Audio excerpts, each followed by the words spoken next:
10, 11, 12, 13, 14, 15, I was hosting these shows. It was at this huge theater. Julia's mask fell off. She looks like she's about to cry. This story is so sad. JP and Julia used to bring joy to everybody, and now the two of them should be put on an unalive yourself watch. If she beats JP, she's gonna get enormous hate from the installed remaining base of Healthy Junk Food. And if she loses, then what's she got? She's gonna be off that channel, and she would have wasted her opportunity to build on a new channel all for herself with all the talents that she's got that's just going to waste. This is a dang tragedy. It was about 3 weeks ago that Julia did an interview with Thomas Powell of the channel Exploring Every Angle that lasted almost an hour, and it was an exercise in revisionist history. She and Powell got together for an almost hour-long chat to pretend that JP never had anything to do with the channel and isn't worth speaking of. What makes it worse is that Thomas Powell worked on the channel as an editor a few years ago. So this guy is taking sides, and aside from taking sides, pretending that half of the team never existed is just dirty pool or dishonest or bananas, whatever. If you want a reaction that's going to last for almost 2 hours, here it is. And there are a few things that I have to correct at the start. There's one place where I say, I'm going to publish this on the 19th of January, and it took so long to finish it even after it was done that's inaccurate. I'm publishing it on January 20th, 2025, and there are a couple places too where I say this is almost over, and it wasn't over. So here it is, Julia, a 1 hour long, almost 1 hour long interview with Thomas Powell. There'll be a link to his channel in the description, so you can go there and leave a comment if you like, and that helps his channel too, because his channel has only been around for 1 year, and he's just trying to get his channel happening. It's just too bad that this is one of the ways in which he is choosing to do it. It's not just some random person. It's somebody who worked on Healthy Junk Food as an editor. So, before I actually push this past 2 hours, let's get right into it. Welcome to Exploring Every Angle, the podcast where we dive deep into the lives of creatives from all walks of life. I'm your host, Thomas Powell, a video editor immersed in the YouTube space. In each episode, I sit down with guests from the creative world to explore their journeys, unpacking their upbringings, passions, and their goals that drive them forward. Hello and welcome back to Exploring Every Angle. Today we have a really cool guest on board for today's episode, Julia from the Healthy Junk Food channel. So Thomas Powell started his channel January of 2024, so about a year ago. And about 3 weeks ago he interviewed Julia. And the guy's getting his channel going. He's got about 5 interviews there, big ones. He's got a lot of shorts that are drawn from the interviews. And he's not the villain here. The thing is, they're going to talk about healthy junk food. And the guy says he's going to examine every angle. And they don't mention JP once. And the interview goes on for an hour. And it does have edits. All the edits are coming from Thomas Powell. So, like, it was more than an hour, and it's already pretty dang big, and they cut it down, and JP is just not in it at all. So if you're examining every angle and you're ignoring the angle of JP from the team of JP and Julia is pretty silly. And, like, I don't want to go after this Thomas Powell guy. I don't know him. He doesn't know me. He's trying to get his channel going. Julia wants to do something. he's not the villain here. You know, she wants to do this. The fact that they don't mention JP for the entire thing is her doing, not his. And right from the start, you know, there's Thomas Powell, his real name. There's Julia, which is a fake name. And before Julia contacts YouTube and says that I'm doxing her, she has referred to herself by her real name, Julia Yarinsky, on Healthy Junk Food every now and then. And the book that JP and his friends pretty much put together by themselves, she has her real name of Julia Yarinsky in that book. So if you want to get all legit and everything, and you're going to talk to somebody, Julia is a name stolen from The Wedding Singer. So there's a lack of creativity right there, and she's carrying on with Julia. Anyway, I'm talking too much. Here's what we're going to do, okay? Because they are both ignoring JP for the entirety of this interview. I did not quit Healthy Junk Food. I was locked out of all of my accounts, and then a lawsuit was filed against me. You know what we need here? We should have some way to get JP in here. And in the foreground, you know, like and he shouldn't be looking like he's talking. How about JP, you know, being silent yet being part of it? Let's add him right now. And now that will make a little bit more sense because we've transformed the entire thing. By the way, Thomas Powell, if you want to hit me with a copyright strike, you have to, you know, swear in writing that you're going to bring a copyright lawsuit, and you can't because we're allowed to react to things, especially when we transform them.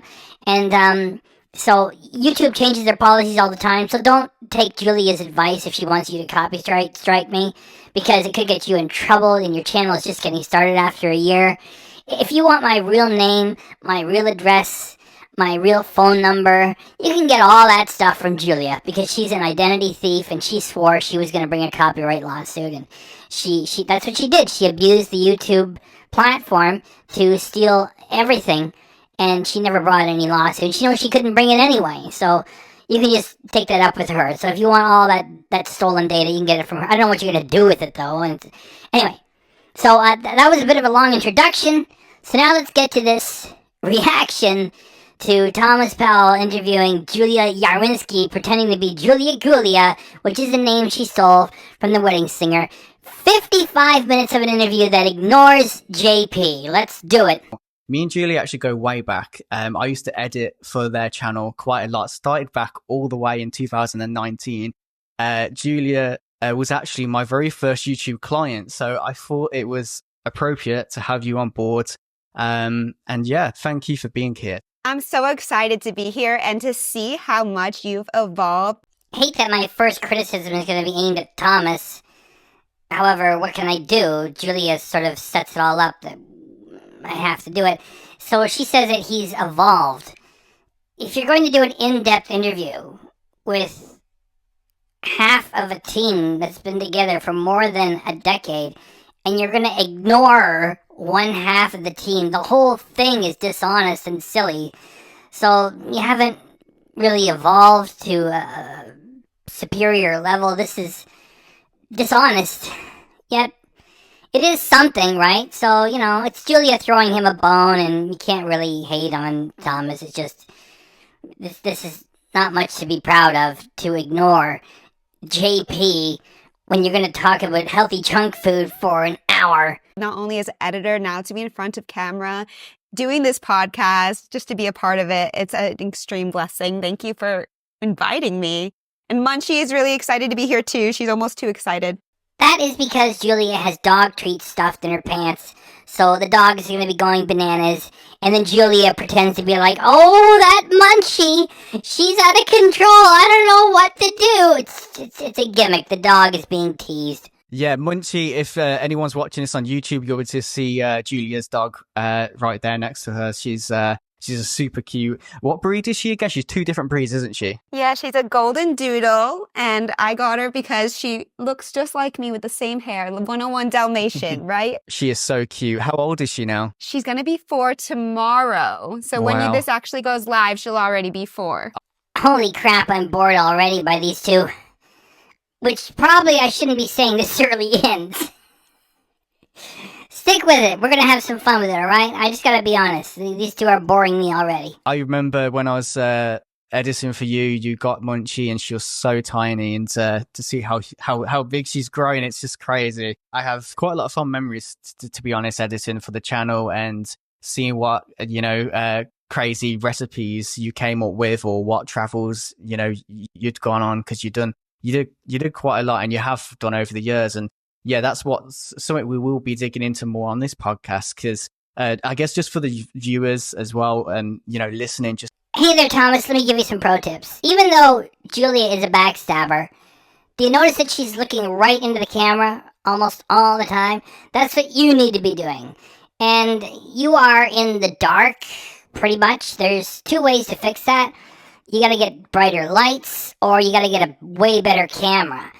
And that microphone of yours, yeah, it looks cool to look at. Put it on a dang stand, okay? You shouldn't be holding that in your hand and having that thing jiggling all over the place while you're talking. So those are a few things to work on. to fill in a little bit about your channel. Healthy Junk Food is a channel that's mainly more food focused. That you do many things from fast food hacks to building giant foods. For example, Please notice Julia's terribly fake smile of a mask that she's wearing the whole time, when beneath that smile, she's thinking to herself, F you, JP.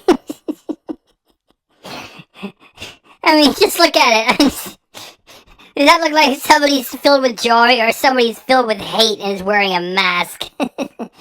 It's the latter. one of your most popular videos was a giant McNugget video. You did quite a few years ago, got 18 million views. And Yes, and that was years ago. There hasn't been anything close to those numbers on Healthy Junk Food for the last couple of years, at least. And with Julia running things solo, forget it. It's all terrible performance, except for when she mentions JP, and then she gets a spike in the clicks. So to talk about these old viral successes when there's nothing happening right now is just depressing. And if you want to raise Healthy Junk Food to any of the fans, what people are all asking is, where's JP? And that is missing from this in-depth interview. that become more of a niche over time, didn't it? Making giant foods. Yes. Julia is just about to say one thing that I've always prided myself on.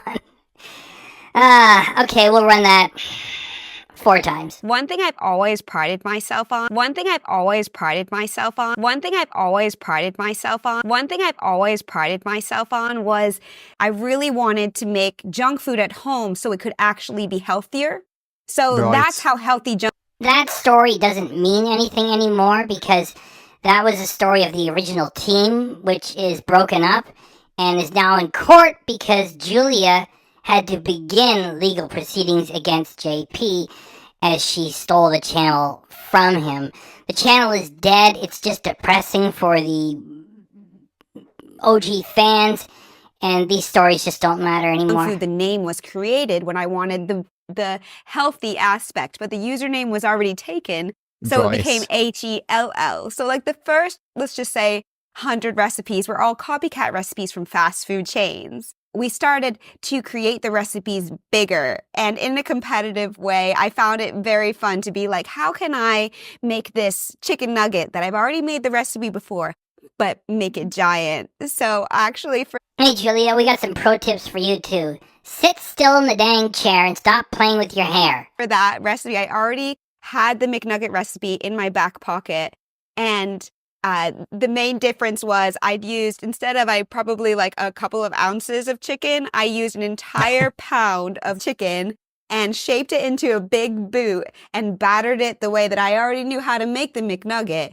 And holy crap, that thing came out so gorgeous. And sitting there in the thumbnail, I understand how people had trouble not clicking it. And the other day I was out in Tampa visiting my brother and my sister-in-law for their baby shower, and I ran into somebody that saw that video, and they were like, "You're the wow. chicken nugget girl." And I'm like, wow, like it's been like 7-8 years since that video posted, but people still know me as the chicken nugget lady. This is depressing, and I'll tell you why. The Healthy Junk Food team is broken up.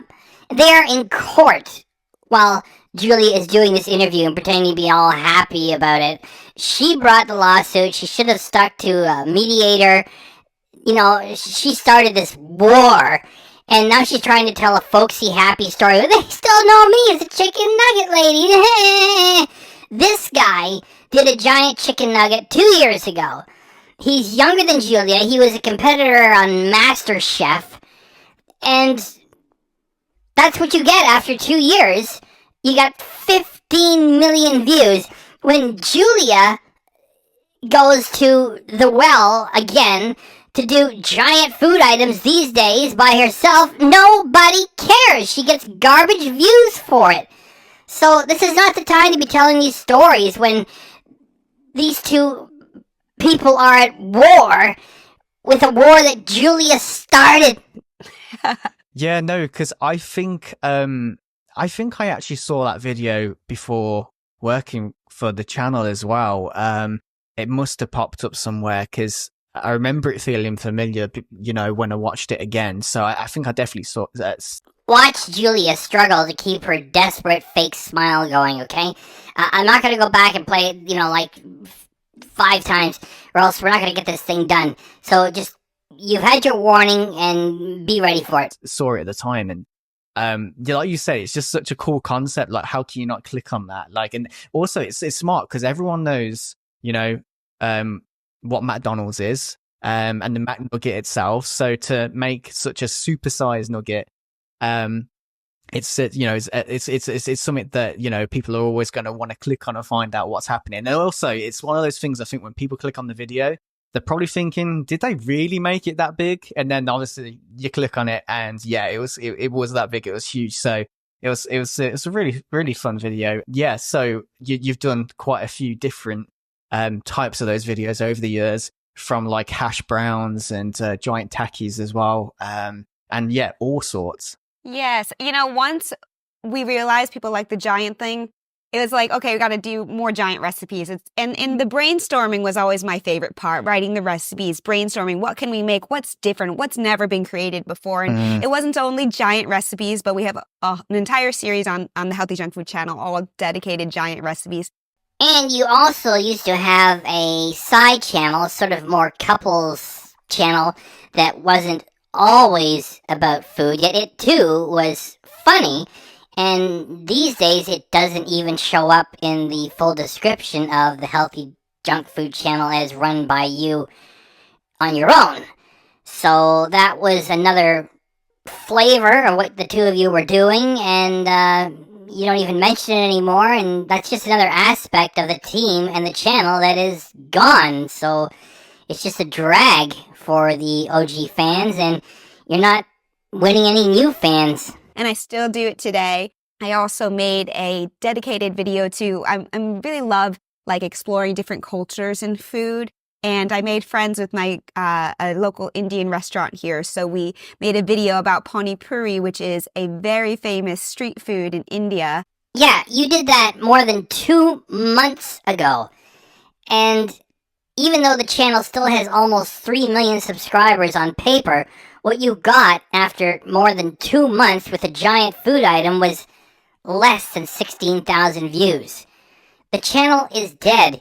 You're telling stories about a dead channel. And we made a giant one. And it was just really fun to experiment and to get in with these really wonderful collaborative work. And for me, I love the home cooking aspect, but the opportunity to work in kitchens, it's a dream come true. Every single day. To continue it, it's a dream come true. What a liar.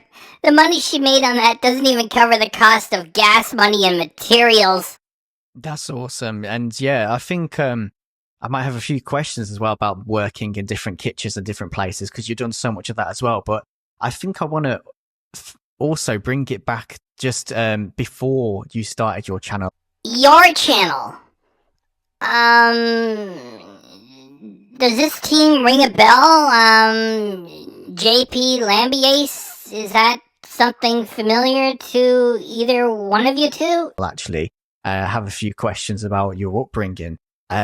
So to start with, you obviously you were brought up in New York with your Jewish family. What was your upbringing like?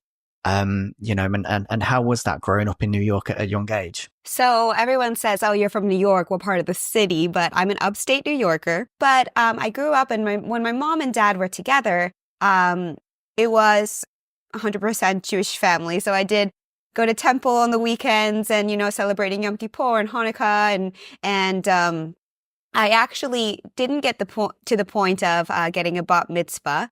But when I was in right after college, I did get a chance to do a birthright trip. So it was wonderful to be able to travel to Israel and see a little bit of Jerusalem and take on my culture a little bit. But that was before I filmed videos. So there's no videos of that. Yeah. That was a long time ago. When she says that was a long time ago, it is something she should apply to the Healthy Junk Food channel when she speaks about the success it used to have. But to be able to like be in Jerusalem and see that, that's how I started to learn things a little bit more. Like I've always been the type of person that needs to live it to learn it. And I see that even in my day-to-day today. Like, wow, like I would have never known that this or this could happen, but now I know, so I'm stronger and better for the future. And as many times you read, or I read about, like, per se, Jerusalem, growing up in Sunday school, I never really knew that it was real. It just looked like this drawing or this, like, kind of, I don't know, like fake space or a fake place, and then you go. But I always did a ton of cooking. My mom loved to cook. My dad did not love to cook. And I have 6 brothers, so they love to make babies, though. So they had tons of children, and I actually ended up being the only girl. So David, Michael, Alex, Gabriel, Jacob, and Nathan. One of those is your twin brother, Alex. And it's no surprise that he's just as much of a schmuck as you are. 3 older, 3 younger. Lucky because I'm tough, I guess. Read, ruthless and manipulative. It is kind of cool that she's got, like, you know, 3 brothers above her, 3 brothers below her. It's just that she's a horrible excuse for a human, so that's when it stops being cool. I can be tough on certain days, but we all have most women have their feminine side. Some men do too. You know, not always tough, but I feel like I've been born with thicker skin, and also always trying to be super helpful with my mom in the kitchen. When you were growing up, picky. I was a picky eater. It was like chicken and mashed potatoes. It's like we would eat pizza and chicken nuggets, you know. The boys would drink an entire gallon of milk every single day. So we were part of the milk club at the grocery store.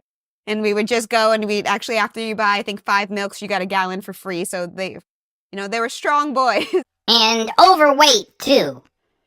Just saying. But I never wanted to drink the milk because they would drink it out of the carton. But it was interesting growing up with all of my brothers. I feel like, you know, people are always like, oh, they must have been super duper protective over you. But I really just fit in as one of the boys.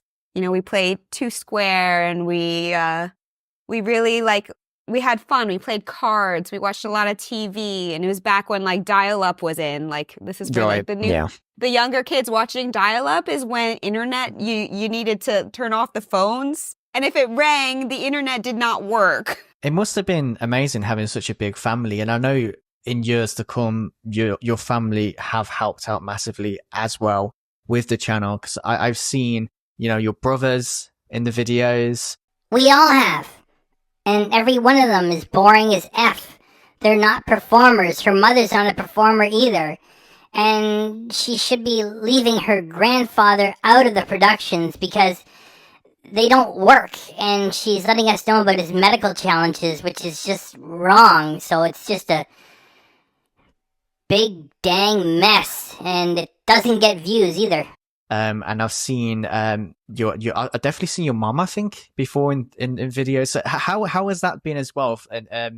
And in terms of like when you've been creating content, how supportive have your family been towards that? Have they been able to like help with ideas as well and inspire you along the way? Yes, of course. Like the inspiration is always at the kind of that brainstorm session. Like, what can we do? What do we want to do? What are we all inspired by? And it was never like, under the gun, we have to film this. It was always like, oh, like that would be a fun little competition to do, or more like, oh dear, we're going to have to humor Julia again.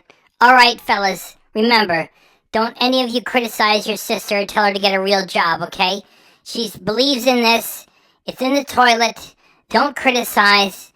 Just tell her it's going to be very successful, yet don't actually phone her later and say, how is the production doing? Just play along and don't get her upset on it. Yes, I definitely would love to go taste test your followers' favorite food orders. Let's go. But, that support and also kind of that, like, they're talented. They're very talented. And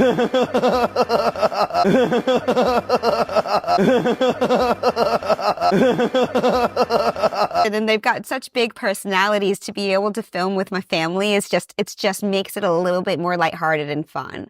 And one other thing, boring as F. Where a lot of videos that I create are just, more singular or just like more focused on the recipe, which I do try to add a little bit of a comedy and entertainment element. It's nice to have like a little bit of character. And like actually one of my favorite videos I posted recently is a video vlog of like 72 hours of only eating what my grandfather eats. Yes, we remember that one. That was terrible. With that video, you revealed that your grandfather has Alzheimer's disease. And the thumbnail is like... It speaks for itself, doesn't it? Even though it speaks for itself, let me help it along a little bit. It is amateurish how bad it is. This looks like it was cobbled together by like a kid in grade school. Like you get like you don't know what to do with it. The composition, like here's some food, clumsily applied, and you put a glow around your grandfather in a black background, and it's bad luck to frame a human being in black. It means death, if you didn't already know. It's so clumsy, and it's an unflattering picture. And you were pushing the healthy junk food merch as you did this. It was exploiting his condition. You were expecting huge heartstrings being pulled and giant go viral numbers. And oh, Julia, that was beautiful. It was just it's been more than a year ago. It's got 13,000 views. It is ill-advised, to say the least. Dang, that was bad. What is the matter with you? Treat your grandfather with some respect. If it's Alzheimer's, that's cognitive. Does he really know what he's agreeing to? That was... let me just get it out of here. That was terrible. And he just turned 96. Wow. I was hanging out with him for 3 days while my mom took a couple of days to visit her husband now. So I have a new stepdad. He lives in Ohio, but he also owns a home in Greece. So he's rich. Her stepfather is rich. Her mother is rich. Rich stays with rich. Her grandfather is rich. He is in a mansion of some sort. Julia is not doing healthy junk food for the money because it's not bringing in the money. She's there for the other half of it. Fame. The magic of being regarded as a celebrity. That's why she's there. That makes the story interesting. How long is she going to hold on to that dead channel expecting it to make her famous again? How long for her to resist the temptation of doing an OnlyFans? It's like, Julia, we're going to Athens soon. So that's something to look forward to. And of course, when that happens, I'll create videos to share with you and everyone. Yeah. Which nobody will care for. I don't have the time to do the work and get all the thumbnails. If you want to, you can go hit Healthy Junk Food and go through the thumbnails. When she goes to other countries, nobody has any interest in it. like the two of them talking, you can make that fast. And to make this reaction takes way longer. So take my word for it. She travels to other countries. People do not care for it. Greece is amazing. I've been.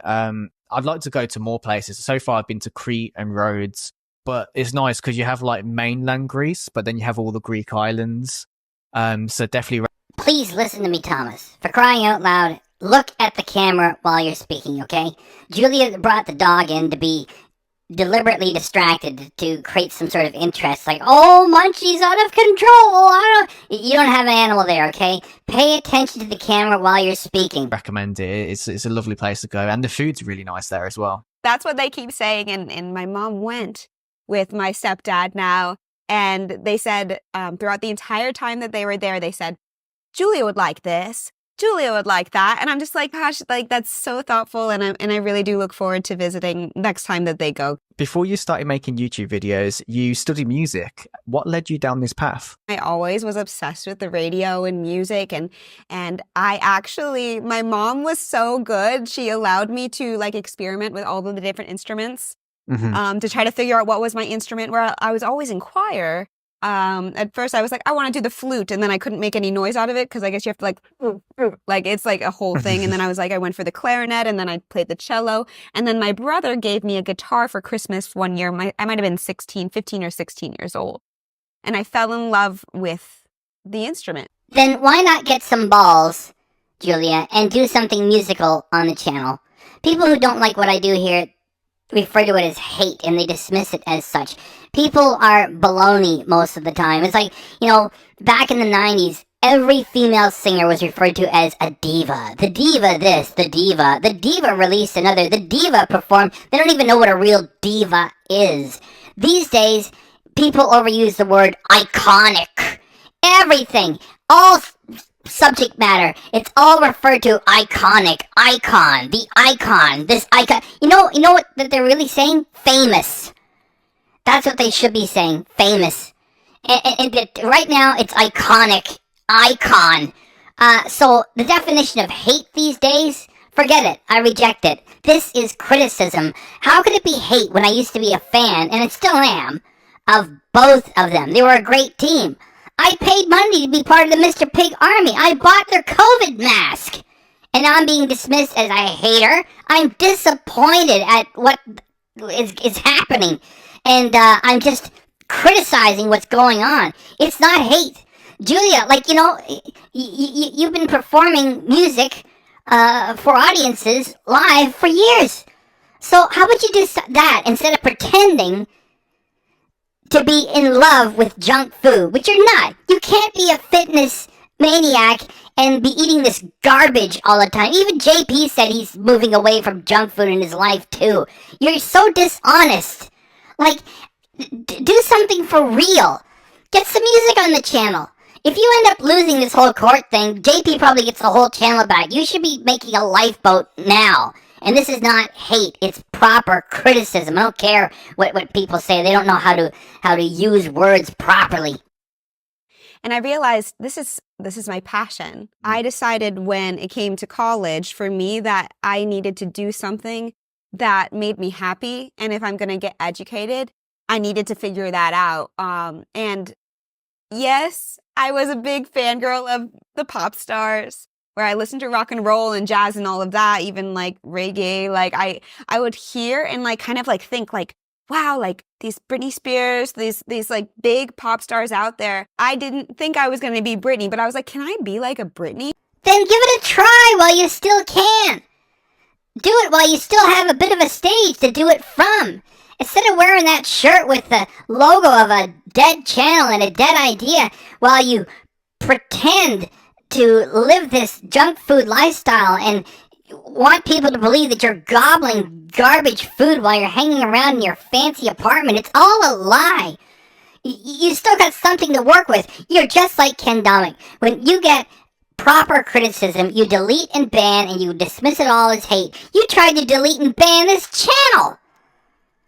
You tried to take it down with false copyright strikes. That's your personality. This is genuine criticism. Get some music on there.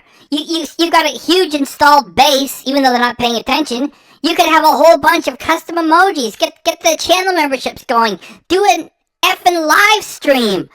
You don't do any of this. You're so lazy in your ideas to just keep returning to junk food. Yum, yum. I love that junk food because you got healthy junk food in the title of that channel that you stole. There's so many other things you could be doing instead of pretending to be in love with garbage food just because that's still in the title name. And you won't do any of those things. You just keep going back to, oh, yum, junk food. I love it. It's so dishonest, and you could be doing other things. This is totally legit criticism.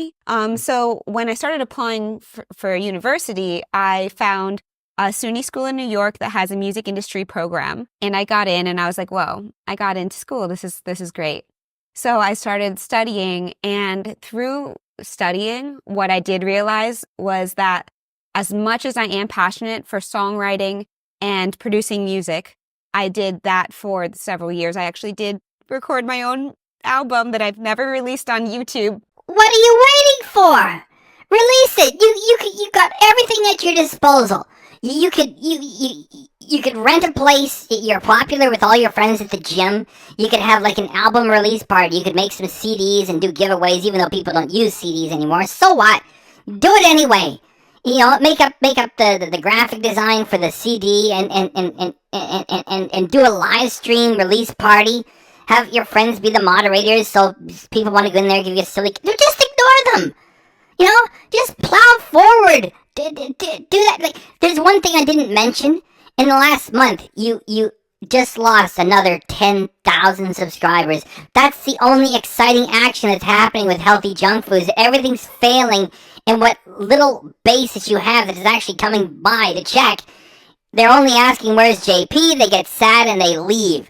So you should be doing a whole lot more than what you're doing now, which is just returning to junk food, while your Instagram's all about working out, gourmet, and fine wine. They don't fit. Why don't you be honest and bring that stuff into the healthy junk food? Because people just get more disappointed and angry with you showing up by yourself and pretending to be a junk food junkie when really that's not what you're about. You could do something so different by adding the music, and you don't do it. And you're talking about it to this guy who's going to get like peanuts for views when you should be actually doing it on that channel that you're holding right now. By the way, kind of like cool. my secret hobby, my secret talent is that I love writing music. I actually was the president of the Songwriters Club in my university. I also hosted an open mic at a very large theater for several years. And the hosting, what it did was it gave me the insight to what I really loved most, which is sharing opportunities and giving people opportunities to perform and showcase what they're good at. It's always good to have other passions as well, and I think it's because I like music as well, and I've always liked the thought of like more playing instruments. You know, I've been a bit on and off with it over the years and never really got into it, but it is something like I have been interested in. It's always nice having... Why not do something with Thomas? You know, do a live stream, have a chillax vibe, hang out with the dog, have this guy join you and noodle around on the guitar and other instruments. What you're doing here is a dishonest work of revisionist history. You want to write JP out of his own channel, and it's not going to help you in the end, no matter how the verdict goes. You should be doing something like really creative instead of this. Other interests there, and you find like for yourself with music, it can also help then go into other areas, like you said, the more kind of teaching side of it. Like you kind of brought that across to your channel now, and you're teaching people how to do different things with like the food you make. So it kind of carries across, and it's nice seeing that when that can happen. I'd love to mention too that those little opportunities that I had that were to me little, but to other people that know this story, and I've spoken with some of my friends from college that are like, Julia, when you were in college, you were Julia's open mic. That's what the show was called. Actually, I have some old posters. It's your pig! That's right. KDRC fans, It's your pig. I thought I'd sneak myself into this. Here's another thing that Julia is neglecting to do, or rather doing wrong. She doesn't perform the Mr. Pig character, yet she relies on it for her branding. She's such a spoil sport, she won't even effing try. And, well, JP, well, you can't blame him. He's too depressed and overwhelmed with legal problems from a rich, mean woman. He doesn't want to perform it either, hardly ever. So anyway, I'm a free agent pig now, and I'm over at KDRC channel. So I just want to say that Julia refusing to perform the Mr. Pig character is just another failing on her part. And instead of doing this revisionist history, she could be doing some. You know what she should do? I just got myself a great idea. Look, she should be sending KDRC money for this. She could do Miss Pig. How do you like that? It wouldn't be quite, like Miss Piggy, like the Muppet. Well, anyway, it does. Look, here comes Julie. She's coming back. Let her get back to talking garbage and being boring. Come on back, Julia. Here. Sorry, 1 second. This is broken, but this is like an old poster from the theater. Oh, wow. It's Okay. glaring. But I used to host these big shows. Oh, here's another one. I would host it at different places. That's awesome. I have to when were reframe those then this. when you did those open mics? So when I was still in college, I graduated college 2012. And then I did it for a couple years after. So 2011, 10, 11, 12, 13, 14, 15, I was hosting these shows. It was at this huge theater. Julia's mask fell off. She looks like she's about to cry. This story is so sad. JP and Julia used to bring joy to everybody, and now the two of them should be put on an unalive yourself watch. If she beats JP, she's gonna get enormous hate from the installed remaining base of Healthy Junk Food. And if she loses, then what's she got? She's gonna be off that channel, and she would have wasted her opportunity to build on a new channel all for herself with all the talents that she's got that's just going to waste. This is a dang tragedy. And it takes a true superfan such as myself to appreciate it. And huge credit for me for documenting it, because there's nobody else doing this except for, tiny little one-offs. I'm the king of following what's going on in this story. And, it's not criminal. It's all civil. So if Julie wanted to, she could just drop the claim and they could just go back to mediation and maybe make an appearance on each other's channel and say, I'm going to be here and I'm going to be over here, and, there's going to be no real winners at the end of this. They should just drop it all and JP is already doing the right thing. He's trying to build something new, yet he's being thwarted by this legal attack. There's two people in the fight, yet the one that started it is Julia. And, this is turning into a tragedy. And we had the upstairs theater, and it had 300 seats. So when you started those shows as well, how were you from the beginning? Were you nervous initially when you used to go out on stage to all those people, or were you quite confident from the get-go? Well, it kind of evolved. Everything starts from somewhere. So the theater, I was granted that gig after hosting it at a small art gallery for several years. Oh, okay. So I was an art curator in an effort, really. I worked with an art curator. Why not go back to evolving for real? Instead of living the lie of pretending to enjoy driving around to the big chains and eating a big greasy pile of chicken nuggets. If you were to let go of this claim and you could start evolving again into something for real and take this opportunity to build a real new channel for yourself, you could leave JP alone so he could evolve and renew himself too. This is not about, these chicken nuggets. You take a lot of big crazy bites. I ain't seen you chew and swallow anything. It's all a lie. You got all these other things going for you, and JP has got things going for him too. Why don't you just allow everybody to be and to become more, instead of dragging yourself and JP down with this claim? At this art gallery, and they had me run events. So at that art gallery, I did multitude of different types of events. The open mic I hosted every week. We also did a fashion show every twice a year. Also booked other bands, which I loved. So like some nights it'd be like metal, hardcore, like crazy screamo stuff, and then the next one would be like singer-songwriter folk music. And we would, I would book the different musicians, and people would come and pay a fee to come to the art gallery. And then out of nowhere, that art gallery closed due to the owner moving out of town. And he called me and he said, "I'm so sorry, Julia. I don't want you to think that this is the end for you and your opportunity to do creative stuff." And he advised me to go apply at the theater that was just opening, and I got the gig right away. So it was just, sometimes you just need that insight and a little bit of, positive reinforcement, and then you clamor up the guts to go try. Sure. But when I was working at the theater, I was hosting the show, and I met a lot of people at the theater who hosted other shows. So all of a sudden, I was also stage managing these really large theatrical productions at the theater.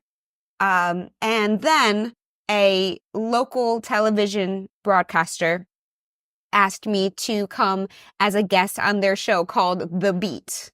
And it was a TV show that was local. It was my first time on real television. And I remember I was in college, and I went into this place. They called it The Brain, which is just like this kind of secondary room that's next to the mess hall at my university. And they had TVs in there because I had a big tube TV in my dorm room in college, and it had bad quality and bad sound. So again, dating me, I had a tube TV. And they had a flat screen in The Brain. So I go in and I turned it on, and some other people were sitting in there, and they look at me and they look at the TV and they look at me and they're like, "Is that you on there?" And I was like, "Yeah," like I hadn't even seen the episode yet. So because there was a local guy that kind of edited it together, and I was just on it. And then because that video or episode was rated so high, they asked me to be a third host on the show. All of a sudden, I was hosting this public access television show in New York part-time. There have to be tapes of that which you have saved.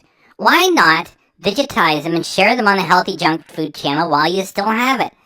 And have people take an interest in you for something that you've done, which is real, and not sitting in a car pretending to enjoy a pile of chicken nuggets that you're spitting out into a bag and throwing in the trash. Kind of just like a little side gig that took like, an hour and a half, a week out of my time to go, promote. And I brought on like local talent and talked about local restaurants and stuff like that. Please allow me to interject a little, because I have to. I can't just, run this footage without commentary.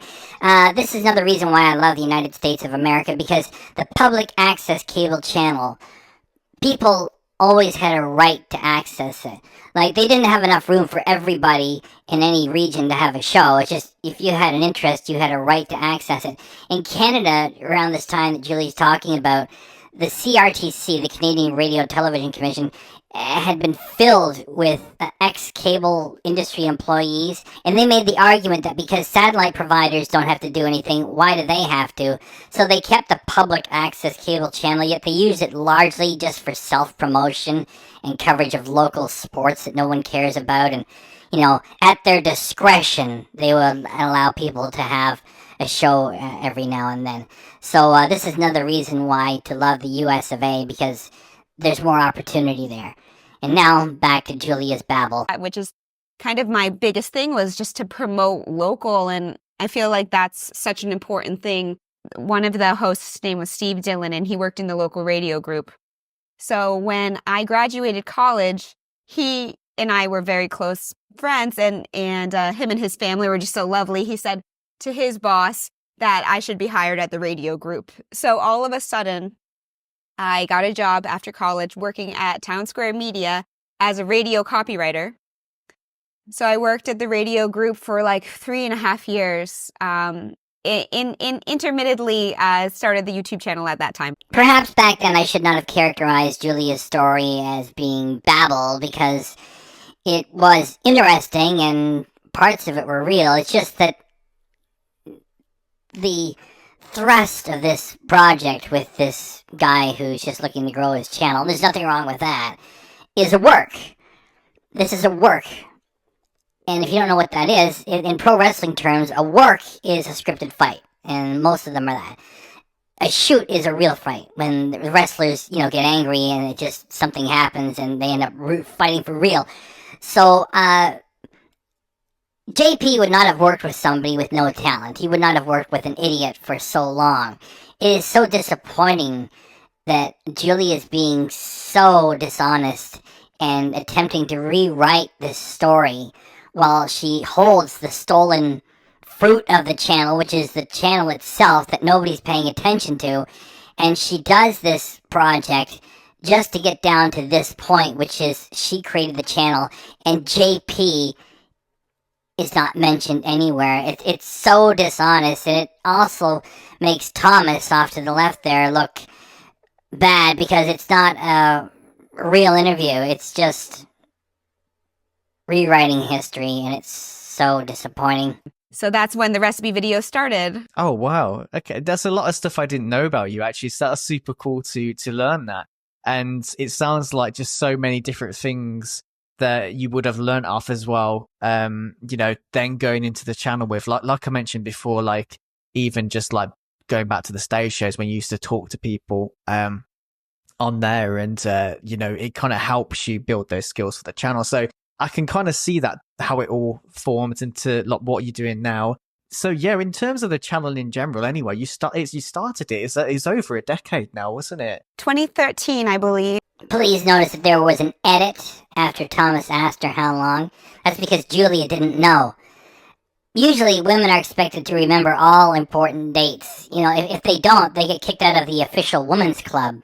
What was it like then creating content in those early days? And when was the first point where you saw the channel start to like take off? Like what was there ever then one video where it was just like, whoa, and it started to take off? Well, okay. Yes, Julia, please, if you would, tell us all the story of how the channel Healthy Junk Food began to be successful. And please do so without, again, if you would, please, not mentioning this JP character in any way whatsoever. It would be appreciated. Please, but carry on with that. So it was 100%, everything was just a hobby in the beginning. Okay, and yeah. the main thing was just to keep a log of the recipes being made. That way they were not forgotten if we ever wanted to make them again. So 2013, 2014, 2015, absolutely nothing. And actually, it was more of me cooking and less of my face in the first year or so. And then we got an email from this company called Tastemade that was like, we have to put Julia's face in these videos more, and they would sign us. Back then, it was very common to have multi-channel networks.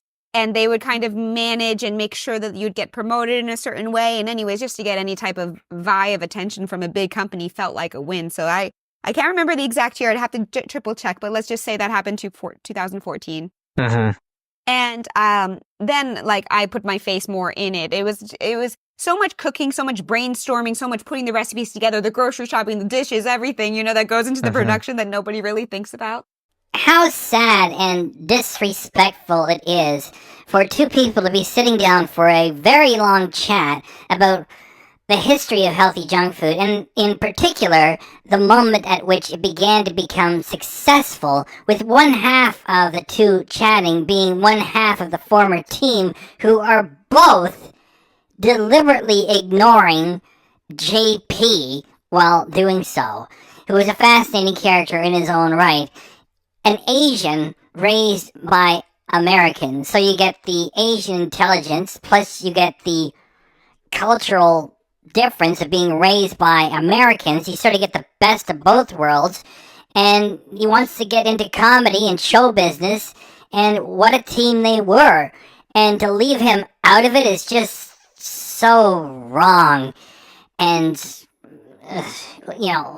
what words are left? This conversation is mean and dishonest, and let's just get it over with. You watch a 10-minute long video, it's just like, but that kitchen was a mess afterwards. Like, okay, dishes don't take a lot of brain work, but it takes a lot of effort. So we started with just filming with iPhones, and to date back to 2010, these new iPhones have like crazy cameras, okay? So the quality was way different. The whole like storyline was different. The music choices were different, everything. And I feel like that's a lot of what's changed and evolved. You know, not to say that you need to have the biggest, heaviest, craziest equipment to be successful, but actually now you can do it with an iPhone even better than before. Whereas, years ago you couldn't do that. You had to have like an actual proper camera, but because of phones evolving as much as they have now, you can you can use it pretty much for Oh, that Munchie, she's totally out of control. I don't know what I'm gonna do. I'm trying to do an interview here and Munchie's all over the place. anything really. It's amazing. Exactly. And that's one thing where it's just like that I think that's like the major thing that's evolved. The ability to continue to branch off and create more recipes and content it's always been like, for me, my favorite part is just to figure out something that people are going to like or something that's interesting. Like one of my favorite examples is I was sitting in a bar and I'm just sitting there and I'm looking at a menu and I'm like, I see mozzarella sticks. I see curly fries, and just in my brain come up with curly mozzarella sticks. I'm like, can it even be done? And then, you know, going into the kind of like a test kitchen scenario of trying and then making something that, you know, I would say it's super duper unconventional and I wouldn't recommend anyone make it, but look it has been done. A curly mozzarella stick, boom. So to move forward with when it was well known that this is actually going to work,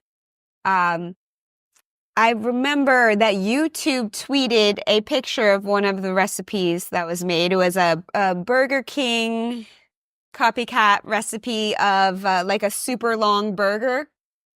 Something like a super long burger. I don't know if they still have it at Burger King. I don't think so, but it was a promo from back when. It is still available in Canada, which is something I just wanted to share because I'm running out of excuses to react to this entire thing. And then we went to VidCon, and during that time, Burger King came out with this thing called Mac and Cheetos. So right after VidCon, went right into the kitchen and made a copycat recipe for mac and Cheetos, and that video went viral. At the time, I was working in radio, but I also worked part-time as a bartender at a restaurant, always working several jobs. The mac and Cheetos, I remember sitting in the restaurant and the video is just going viral and people are subscribing, and it's something like I've never seen. Met some other like really wonderful YouTubers back in the day too that gave that vote of confidence, and even had given shout outs on their YouTube channels, where one time this really awesome content creator, his name back then was Rob Dyke, and for whatever reason Thomas is not a fan of Rob Dyke and doesn't want to talk about him. Just notice how he wants to move along quickly here. He made these like controversial criminal like documentaries about like you know, murderer mysteries and stuff like that, but now I believe he goes online as Rob Gavigan because I guess saying Rob Dyke is not okay because it's not PC, but that's his name, which is whatever, it is what it is. Right, yeah. He shouted the channel out, and in that one day we were ranked like number 3 or 4 top growing YouTube channel for the day, and it was just like, whoa, this is actually happening. And from then on, it went from traveling on the own budget, paying money for the hotel room, just trying to figure out what to do, what collabs at VidCon, to being invited as a featured content creator at VidCon, where there were meetups and there was lines of people to meet us. The operative word there is us, meaning the team of JP and Julia. Let me check today. January 18th. 2025 at 6:55 Eastern Standard Time. Julia's most recent production is testing hard-boiled eggs. Okay, I misspoke the title. I'm not going back. She's peeling boiled eggs. And she posted that on the 15th, which was 3 days ago. She's got almost 8,000 views. So there's 2.96 million subscribers on paper. And Healthy Junk Food can now command, after 3 days, almost 8,000 views with a production of Julia peeling a boiled egg. In comedy, there's a saying, like, if somebody's bombing and you want to hurt them more, it's like, hey, how about you peel a banana? And that's what she's doing, only she's peeling a boiled egg. And I just flub the word boiled. Hard-boiled egg. It doesn't matter anymore. It's just, this is not the team. You're not going to get an invitation. Look, I just said invitation wrong. You're not going to get an invitation to go to VidCon to speak when you can't even pull 8,000 views after 3 days with how to peel hard-boiled eggs. And to be in that scenario, it really just felt like a dream. And I've always been the type of person, if a fan or a follower comes up to me and says they love what I do and they want a picture or whatever, I have to ask them, what do you like? What do you want to see? What's more like? These days, people approach Julia and they ask, "Where's JP?" Then Julia makes up some mean lie about him quitting the channel, and that ends the conversation. And it's super personal, you know, to have someone. And they ask about my dog and they ask how things are going. And it's just like, wow, these people really give a damn. And when you put yourself out there and there is like this like kind of like world of haters and terribleness, but there's also this like elevated opportunity to be able to reach people and do good. And I'm like, that's where I want to live. You can't ignore the negativity, but you can't let that be the only thing that runs your thought processes, because that's the one thing that can really like stunt creativity. Haters and negativity. You have joined up with this guy, and the two of you are having a dishonest, long conversation to put forward the idea that JP doesn't even exist. And as for creativity, why don't you just go do another giant food item trying to cash in on past glories and watch it fall on its face like every one of the other ones that you tried. Yeah, you're gonna keep trying, aren't you? Just, you know, it's gotta be better odds than playing the lottery, right, Julia? Let's do one more. Let's get a giant food item, healthy junk food. Put the two together. It's gonna be lots of easy money. No. In growth, you know? For sure. Yeah, for sure. And it's always nice as well when you can do something that kind of just like, even if it's just as simple as you put out a video and it makes someone's day, you know, it's sparking those types of moments, I think, are really nice when you're like a content creator. It's good having that connection, definitely for sure with the audience. What point then did you, because you said obviously that the channel started to blow up when you made that video. At what point then did you make it a full-time thing? Because obviously you said you were kind of juggling that and the radio. So when was the switch? So it's also a little bit convoluted, but I quit the radio job because my boss, one of my bosses at the time, came in and said, what's this? You're promoting selfie stick? And that was maybe the first promotion, like, you know, when they you know, somebody pays you for a sponsorship on the channel. Because I was contracted at the radio group to do promotions for them, I wasn't supposed to do promotions for the YouTube channel because it was, I guess, contracted for me not to. So from then on, I was kind of trying to figure out how to get out of radio. So I got a job. I went to go sell radio at a local law firm. I have a lot of hats, by the way. This one is my legal hat, where I was an assistant to an attorney for several years. And then in the part-time, I continued my job at the restaurant. So I always had two jobs while living in New York. The thing with my legal job was it just was very unfulfilling. Like just being at a mahogany desk and, you know, just writing stuff on a computer where I can't negate the fact that I learned so much from that job, and the attorney I worked for was awesome. But I had to quit that job because it was making me like exhausted. I didn't have energy when I left. You know what I mean? Even though Julia tried to take down this channel with bogus copyright strikes, and she's being horrible to JP and stifling his progress, she's still my type of person in a way, because she hates normal, ordinary, real-life jobs. So I about 4 months before leaving the town, I quit that job and continued to work at the restaurant until made the big leap of faith decision. At least I thought it was a leap of faith at the time. And packed everything up in a big U-Haul truck and drove from New York through Washington, D.C., through Savannah, all the way to Orlando. And I've never stopped a bunch of places along the way, made it like a really fun road trip out of it, visited friends. She remembers friends along the way, yet she doesn't remember, and neither does this guy she's talking to. He doesn't remember either. Neither one of them, nobody remembers some guy. What was his name? Yeah, JP. I think he had something to do with the channel. Along the way, like my friends from Threadbanger and my closest friend from high school, Hannah Banana, got to stay with her for a few days and see a little bit of Charleston.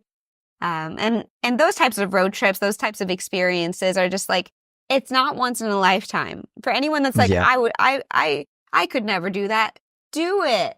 if you want to do something, go, make it happen. And I like saying leap of faith because, well, I didn't really know other than, where we picked online, where we're going to live, what's going to happen, who are you going to meet. Yeah, it's a bit of one of those decisions where you just don't really know how it's going to go, but you have the faith that it's going to go, how the way you hope it will. But there's always that uncertainty. And I think that's sometimes why some people don't always do it, because they're scared to, and it can block them then from doing it. And it helps when you're going to do something big like that to have someone with you, because it's sort of difficult to do if you don't have anyone with you. And, it's like sometimes the help of a partner, a guy you're going to marry. What was there some guy with a JP or what? No, what? Who? What? Yeah, which I totally get. So, yeah, it's one of those moments. I bet you felt quite exhilarated, but also probably a little bit anxious at the time, right? I think and it was at the time that you, I think, reached out to us before we moved. Oh, was it? Oh, okay. Wow. I'm pretty sure that you found us and sent an email. And I was like, I don't know, this British sounding guy, he can't be real. He's a robot. And then we talked to you and I was like, dude, this guy's so cool and he's going to help. And creating a little bit of a team at that time. And we also had this other girl, McKenna, who is killing it on social media right now, making her own food-related videos. Go check out McKenna is Eating. Okay, Julia, let's do it. Let's check out your friend. Here it is. McKenna is Eating. The channel started exactly 8 years ago. And in the last 2 years, she's managed to produce 8 videos. The viewer numbers for them range from 344 to 6,900. Giving us an average of 2,148 views per. I found her to have an irritating personality, really stupid music choices, and her most recent video, I watched it, and she said she drank some coffee, and now she needs to go meditate because she's all jittery from the caffeine. And there are no comments from Julia in the video. So there you go. McKenna Maringer on Instagram, and I think she's doing TikTok as well. She's killing it. And just like you, and tell me if I'm wrong, that when you get an opportunity to practice doing something maybe you wouldn't have done because maybe you weren't filming the content, being able to do that back end work really can create an opportunity for you to do the same thing later. Just like me hosting the shows at the theater gave me more opportunities to be able to, have a little bit of the gift of gab and hopefully figure out what people are most interested in hearing or seeing. But McKenna was working in editing for us for several years before you came on, and then we had you and McKenna helping on the move. If I remember correctly, I swear I started talking to you. It was the back end of December 2018, I want to say. And then I think I actually started editing for you in 2019. I think that's what happened. So if this guy was talking to JP and Julia as early as 2018 and was actually working with them as early as 2019, with him participating in this revisionist history piece, I'm really starting to dislike the guy now. And so then the move was right around then. So we start going down, and to have that team, and in a way, you guys just kind of gave that support network to be able to make us be able to kind of push out more content, and of course in a way just like high quality. And again, I appreciate you so much for all your work. That's when things really change. Producing more content, more time for ideating. Every single day was about healthy junk food versus every day was about either working at the restaurant or working at the law firm, working in radio. And I feel like that's what also catapulted. Living in Florida for about a year and hit a 1 million marker. And I remember it was 1 million subscribers. That's what I mean by marker. I remember being downtown Orlando and went out with some new friends that I had met in the building that I was living in, and ended up eating tacos at this really cool little taco spot. I'm sitting there watching the tracker, because the subscriber count tracker, and it hit a million, and, I had a cheers and ate a taco, and it was just like the best moment to take that leap of faith, and then be granted with a little bit of validation that it's working, just keep pushing. And at the 1 million marker, it just, for me, felt like, keep going, this is working, and it kept growing and growing to a point where I think it was like 2.5-ish million about a couple years ago. And then short form content became like the thing, because, the TikTok and the Instagram reels and everything. Once the channel started posting short form content, the channel skyrocketed in subscribers again. And it hit over 3 million subscribers. Right now, it's actually under 3 million subscribers. But that's because I talked to my YouTube partner manager, who said, Julia, your channel is getting screwed up because all of your new subscribers just are focusing on short form content. Where when it comes to YouTube, they're looking for long form content to be more kind of mediated, especially when it comes to being a working business. So you want to talk business? Let's do it. Here are your 12 most recent shorts.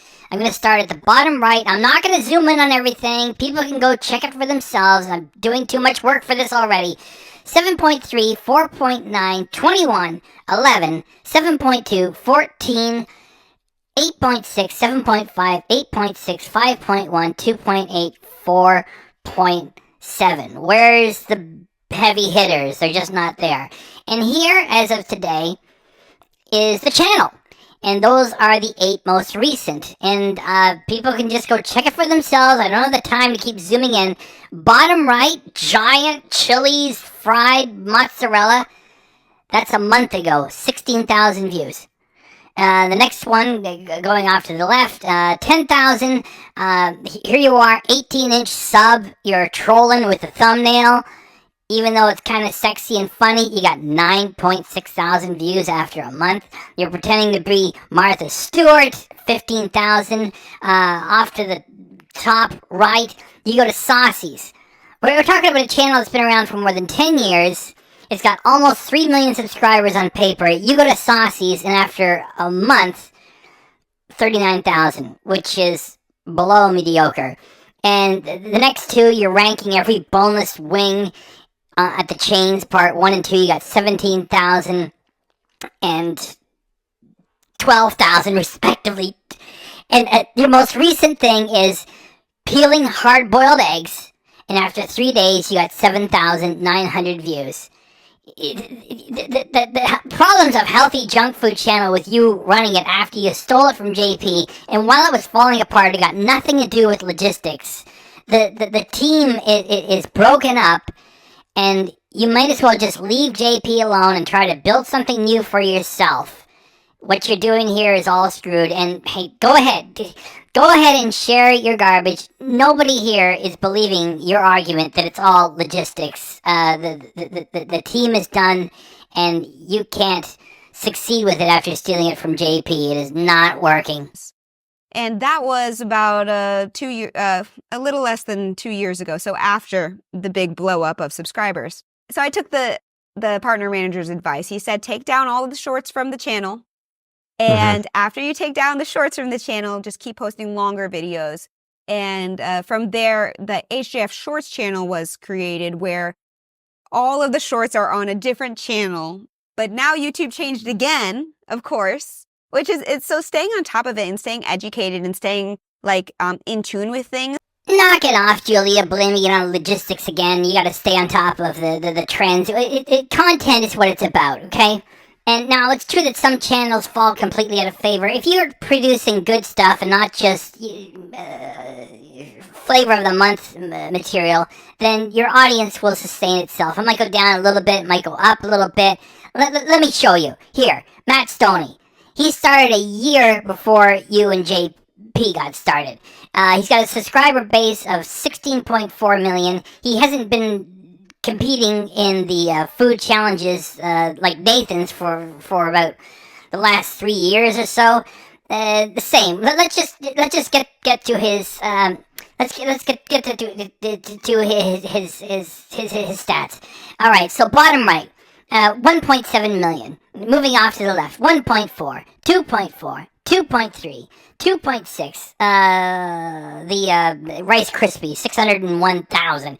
Then it's 2.5 million. His most recent, Shaq's biggest McDonald's order challenge from 8 days ago, 1.2 million. Now let's check his shorts. These are the 12 most recent. We're starting at the bottom right. 3.5 million, 4.6 million, 1.4, 4.9, 3.1, 6.7, 673,000 for a day with the Raiders. Well, that sort of leaves the food stuff behind a little bit. Then it's right back to caught eating a hot dog, whatever that was, 13 million. With Gordon Ramsay, 2.7, 1.4, 375,000. I am Jello King. Okay, whatever. You don't win every time. And the fastest eggnog chug. Well, I guess that was around the Christmas season.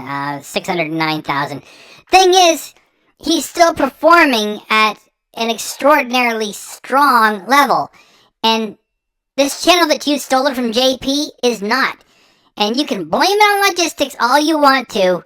Nobody cares about healthy junk food with you running solo, and they don't care when you do the giant food items. What you should do is leave JP alone, and you both should, if it's at all possible, say, look, JP's going to go over there and do this. I'm going to do something fresh here with fitness and fine food and a little bit of junk food and some music, perhaps. Just you on your own, pretending to be in love with boneless chicken wings is dishonest, and it's going to keep failing too. This can be something that people are like, oh, that's why I can't do that. That's what this podcast is all about. Like, if somebody watching this, they can get a little bit inspired to take on something creatively, if it's in a social media realm or if it's anything else in their life, like, go for it. So you are advising other people to move forward and do something creative and different, while what you're doing with healthy junk food is dishonest and moving backwards.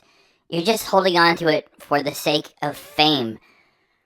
Where are your live streams? Heck, you don't even come up with custom emojis. Like, you can think and you can plan all day, but until you turn the camera on and start cooking, in my case, like, it's just not happening. You know, until you try, you can't, make it happen.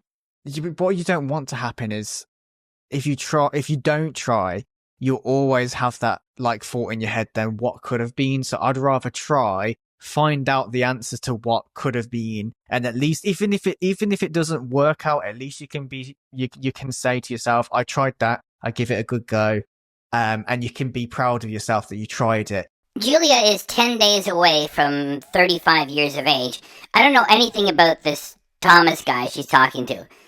He looks like he's 15. Of course, if he's been working with them off and on for years, he's probably like 24. It doesn't matter. He's younger than her, and he's giving her some good advice. Hey, Julia, you tried running healthy junk food. A team production by yourself. People won't care. So how about you leave JP alone, work on something new, and use healthy junk food as a springboard to doing something new, which you can truly call your own. And then you can also try. For this next little bit, as Thomas is speaking, just pay attention to Julia because her mask falls off and is fluttering.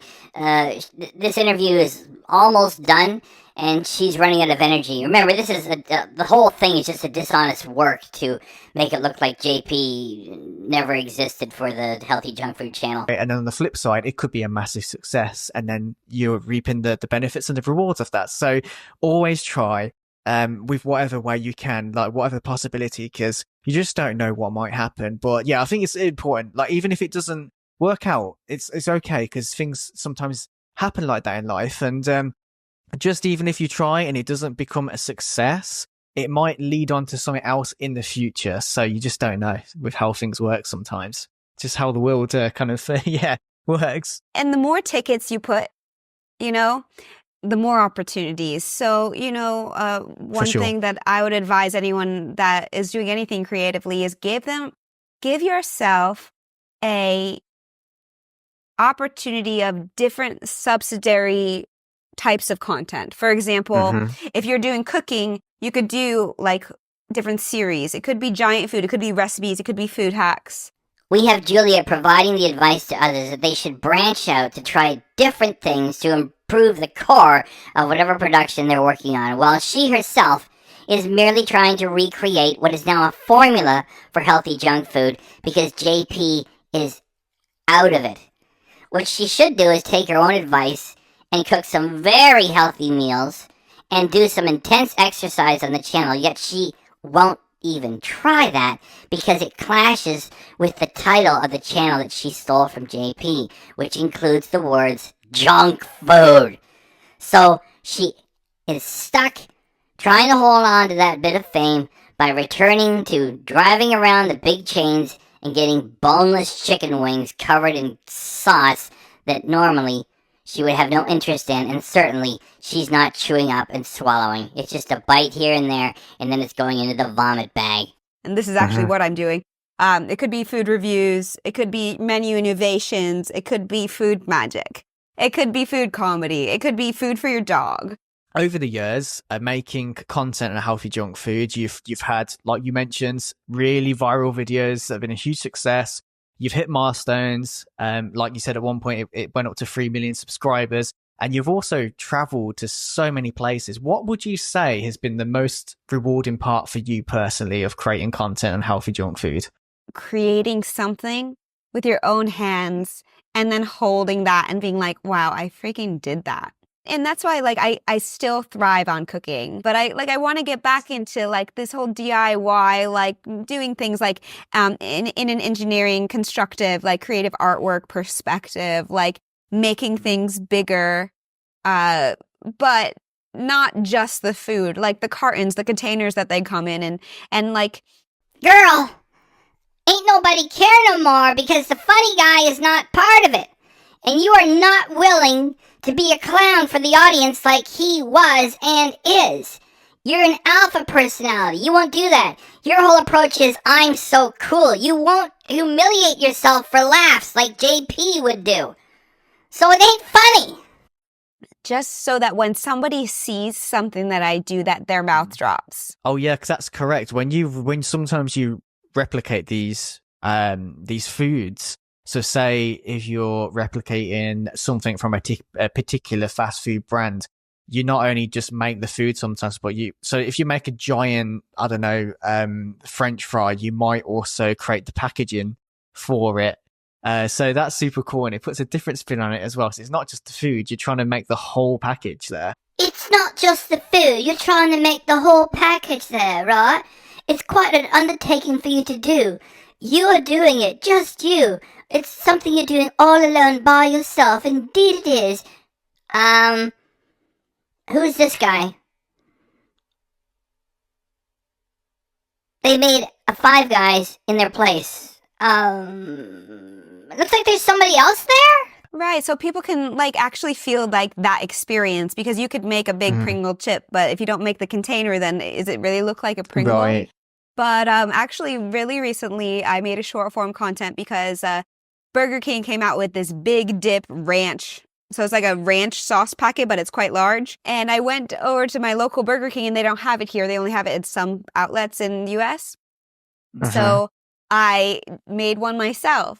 And on Facebook, it got nearly 1 million views, like 250 something thousand on Instagram. And Wow. actually, I'm going to make a video about it. I just Mhm. haven't done it yet, but Burger King sent me this really lovely care package and like a really cute note saying, "Thank you so much. Your work is not going unnoticed." And they sent me like 5 ranch packets, like the big dip ones. So now I have a bunch of Okay. ranch. That's And awesome. they gave me like a cool sweater, like a Burger King sweater. And, Mm. it's not a sponsorship, it's a gift that they gave. And I really do appreciate them reaching out to kind of just give some kudos for, my passion, which is to look at something and be like, oh, I can't get that. Well, I'm going to make it. And it must feel even more rewarding, right? When you're doing a recipe like that and then the actual brands, organization who own that come to you and compliment you. That must make it even more rewarding for yourself. I nearly teared up. Mm. And because they said love Burger King, I was like, they love me. Like this, Which is good, because as this legal war that you began drags on, and as healthy junk food continues to sink, sooner or later, if you mismanage your money, you're going to be at Burger King working the front. and as cheesy as it sounds, it does feel amazing because I don't expect it, But when I look at a project and I think, how can I do this? Can I make this? And you put in your effort, and for them to say it's not going unnoticed, it's just like it's a big win. Yeah, for sure. That's awesome. So going forwards into the future with Healthy Junk Food, do you have any goals or opportunities that you'd love to pursue? Gosh, well, my main goal right now is just to keep the page going.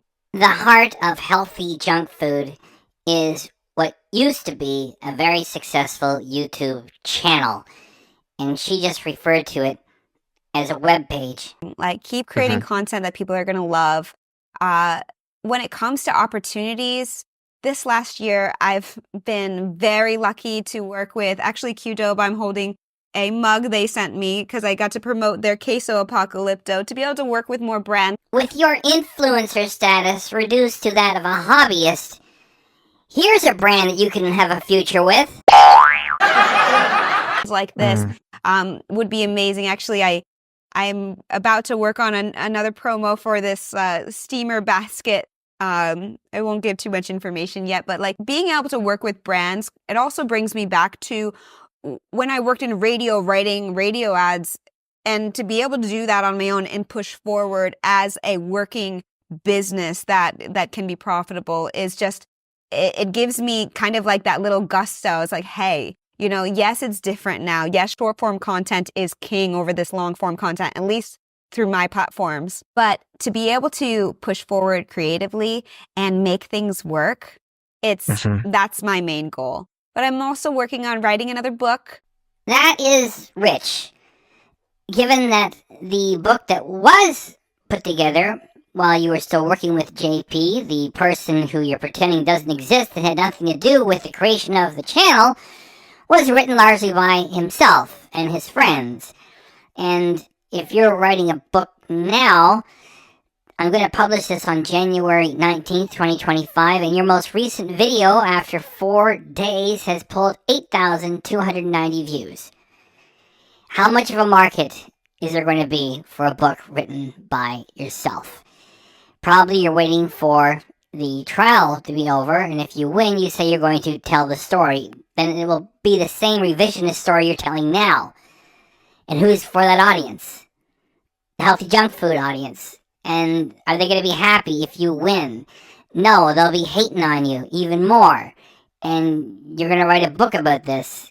Who's going to publish it? Just, drop the lawsuit and do something positive and new on your own. And, oh, brother.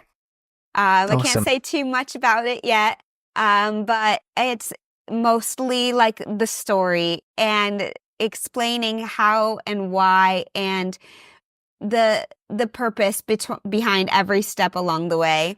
Sure. But really just to maintain on focusing on what makes me happy and what hopefully can serve all of the different audiences, and pun intended there. But like new projects when it comes to video content creating, I'm staying in the recipe idea, but also showcasing money saving hacks, menu innovations, and lastly, focusing on new trends in food. So basically, everything that you're already doing and have done with Healthy Junk Food as it is, including chasing new trends instead of being an originator on your own, all of it without the funny guy.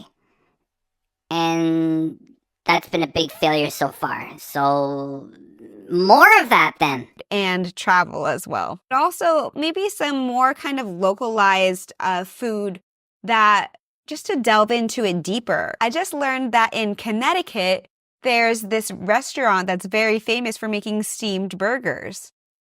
So like testing different junk foods that you could cook in a steam. Do you see what I mean? She is limited to junk food, even though that's not her lifestyle, because junk food is in the title of the channel. Even though the channel was really about the two of them together being hilarious thanks to JP. I just feel like it's just like, is it actually good? And also, we're touching on actually healthy food on Healthy Junk Food, which I think that there's just so many different pivots and places that this brand can go. It can go off the radar. It can go into the circular file of the offices of the big shot clients you used to have. It can go into the dustbin of history. It can also go into compilation vids made by other people when they want to do a story on giant channels that went to crap. There are a lot of places. So I'm just excited for what's next, just to keep it moving. No, that is awesome. And I think it's always nice as well when you mentioned then that place you found and you you have in the past been in contact with. It's not always just like the big brand organizations like your main fast food chains. You do go to like spots in different places that I remember you've done them on like going around comparing like loads of different cheesesteaks before in the past and videos like that. And it's nice supporting those more kind of, I guess, like family run businesses too. Yeah. And trying their food and showcasing what they do. And yeah, I really like those videos. It kind of gives more of a personal touch. And, just to take the time to denote how fabulous, even though obviously terrible for you in an unhealthy way, like the history of the chicken wing, of the Philly cheesesteak, of deep dish pizza, and going all around Chicago to find the best. How about the history of the behaviors of women in their 30s who are in great shape and who really don't care about indulging in mountains of fat and carbs and chasing down chains and whatever a bunch of teenagers making a nickel above minimum wage are making, and just having fine wine and worrying about how elegant your clothing is, and doing that instead of pretending to be, obsessed with eating junk food just because junk food is in the name of the title of the channel that you stole from some guy you want to pretend never existed. Some of my favorite videos that I've created, not only from living and experiencing and being able to taste it, but to look back and be like, wow, like that's a comprehensive video where people that can watch that can be like, okay, I definitely want to go here for a cheesesteak when I go to Philadelphia. Or maybe, budgetarily, we could it could be a recommendation, like maybe, based on price, location, etc. What is the best opportunity for you? So, but I love to be able to taste test and rank different foods, and that's where when it comes to food, at least for me in my category, like I feel like limitless. Then why not start anew? Rise like a phoenix from the ashes. The videos that you make on the Healthy Junk Food channel now, there should be a little mention. I'm starting my own channel. Everybody get over there and subscribe. Let's have a fresh start. And it'll truly be your own. You're like beating a dead horse. And you're just about completed like an hour-long interview with some guy. And you're deliberately avoiding JP. If you could create something of your own, it would all be yours. You wouldn't have to keep tap dancing around somebody that you're trying to ignore. Where if I was a singer, like I am a singer, by the way. I just do it in the shower, more likely. Then go ahead and do it. Don't talk about it in public all the time. As Cass Elliot said, make your own kind of music. Sing your own special song. I'd like to play it. It's a joyful thing. You're taking all the criticism as hate. You know, JP is busy defending against all this stuff. You're causing pain for everyone. And you're putting on a mask and smiling, and you talk to this turkey here who is being upstaged by his microphone, and you're trying to pretend like JP was never part of the project. We need to stop being dishonest. You know, just do everything you want to do. You know, drop the claim. No matter what way it goes, who's going to win? It's just going to be more bitterness after it's over. And then you're still going to have to be picking up the pieces on both parties. That, like, I would feel a little bit more limited because I'm not, where I was the president of the Songwriters Club, I'm not like the savant writer that's so passionate about that. But I am so passionate about writing recipes and figuring out and tinkering with how I could create something at home. And it's all, again, about that experience. So if it's traveling internationally and learning about food from different cultures, I always want it to be like if people are watching my videos that they feel like they're with me. Like I genuinely want to have a connection with the people that are watching, and I want to... Sure. No, you do not. What you want to do is manipulate them for your own desire to hold on to this thing for the purposes of fame. Your real talk is full of lies, and what you're undertaking here with this conversation, this interview, this piece of propaganda, is also dishonest. You don't get it, do you? It's not about the food. It was you and JP together. You were a fun couple together. The food was a side issue. You don't understand, do you? And you're going to say, I just want to make some people smile. You're creating a legacy of bitterness by what you're doing with the lawsuit and what you're doing with this fake interview. You don't get it, do you? You know, this isn't hate. This is, you know, criticism. It's only used to be a fan of the two of you at the same time. There's more truth here in this rebuttal to what you've done than in your actual interview itself. Hopefully make somebody smile. I do like work really hard to edit my content, and now for about 4 or 5 months now I've been 100% editing all my content on my own. To take it on my own really has given me the palette and the paintbrush, and I just love it because now instead of kind of having that back and forth of, oh, I'm going to take that part out, or I don't like that graphic, or change that font, or little things, to be like, you know, yes, it's a little bit more of a time dedication, but I love my work so much more. And I do find that it's more impactful. You know, getting more views, getting more positive interaction and comments, likes, etc. And I see it. And also the turnaround, it takes more time, but the turnaround is quicker. So if I film a short form video, I can edit that the same day and post it. If I film a long form video, it still might take me 15, 25 hours to edit, but it's on my own time. That's awesome. And I can imagine just how much more that must feel rewarding. Is this guy even paying attention to the Healthy Junk Food channel? Rewarding? The performance numbers are very poor. What are you on about? Because there's a lot that goes into the editing that you kind of have to learn as well. So it's going to be like, for you to have the full control now of not just filming it, but you're now taking that process into the editing stage as well. You've got the whole thing now that you're kind of like putting from start to finish and wrapping it up and then putting it out there for the audience to see. So it just must feel really good. For it to feel really good, it has to be a little bit scary because you stole the channel from JP. So to feel elated about that would mean you're a sociopath or something. And I can say for sure as well, from when you first started editing by yourself to now, you have improved massively. I remember watching the Burger King Wednesday Whopper video. Yeah, thanks, Thomas Powell. I already said that one was great months ago, which demonstrates this is not hate. its criticism. That one was fabulous, and the only one that was up to healthy junk food standards with JP. The rest, not so much.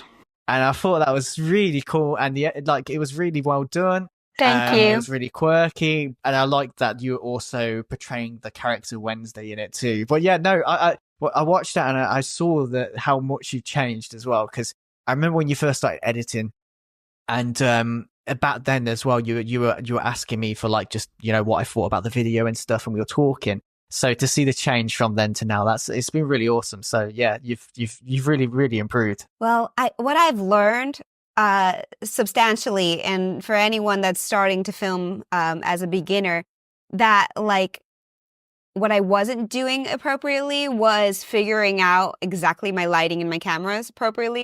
Yeah, you shoot in the dark about 25% of the time, and as we proved on one of my reactions, that happens when you hand over the equipment to Romeo. And that is who you're working with now. It's not like the A-Team anymore. Like one video, Right. I thought like the concept to me was amazing, where I was doing this land, sea, and air burger thing, but I was doing it with different types of chains instead of just the McDonald's version.